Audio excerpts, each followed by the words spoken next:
Hello hi friends, எல்லோரும் எப்படி இருக்கீங்க? இன்றைக்கி பிறந்தநாள் திருநாளை கொண்டாடும் அனைத்து உள்ளங்களுக்கும் என் குடும்பத்தின் சார்பாக வாழ்த்துக்கள். இந்த நாள் உங்களுக்கு இனிய நாளாகவே தொடங்கட்டும்.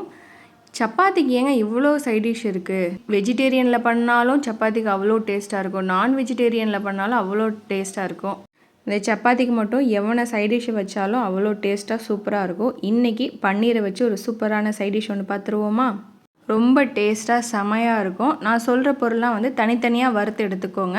நம்ம வறுக்கிறப்ப அதோட வாசனை நல்லா வரும், அப்போ தான் நல்லா வறுபட்டுருக்குன்னு அர்த்தம்.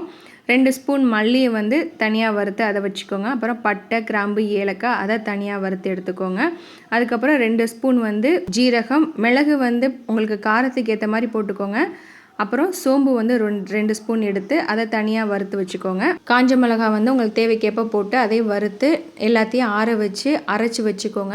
இந்த பொடி மீதம் இருந்ததுன்னா உருளைக்கிழங்கு, காலிஃப்ளவர் ஃப்ரை பண்ணுறப்ப இந்த பொடியை சேர்த்துக்கோங்க, சூப்பராக இருக்கும். அதுக்கப்புறம் கடாயில் எண்ணெய் ஊற்றி பூண்டு, பச்சை மிளகாய் சின்னதாக நறுக்கி அதை சேர்த்துக்கோங்க. அது நல்லா பொரிஞ்சதுக்கப்புறம் பெரிய வெங்காயம் ஒரு 3 வெங்காயம் சின்னதாக நறுக்கி வச்சுருந்தேன், அதை சேர்த்துக்கிட்டேன். வெங்காயம் நல்லா வதங்கினதுக்கப்புறம் 2 தக்காளி அதையும் பொடியாக நறுக்கி அதையும் சேர்த்துக்கிட்டேன்.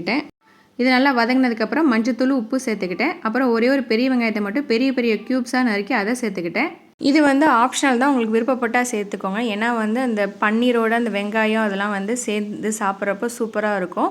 இது நல்லா கொதித்து எண்ணெய் பிரிஞ்சு வந்ததுக்கப்புறம் பன்னீரை சின்னதாக கட் பண்ணி அதையும் சேர்த்துக்கோங்க. அப்புறம் நம்ம பொடியாக்கி வச்சுக்கிற பொடியும் போட்டு நல்லா கொதி வந்ததுக்கப்புறம் லாஸ்ட்டில் கொத்தமல்லி கருவேப்பிலை தூவி இறக்கிடுங்க. ரொம்ப சூப்பராக இருக்கும். சப்பாத்திக்கே கண்டிப்பாக ட்ரை பண்ணி பாருங்கள். உங்கள் ஃபேமிலிக்கு கண்டிப்பாக இது மாதிரி செஞ்சு கொடுங்க. செஞ்சு கொடுத்துட்டு எப்படி இருக்குன்னு கீழே கமெண்ட் பண்ண மறந்துடாதீங்க. தேங்க்ஸ் ஃபார் வாட்சிங். பாய்.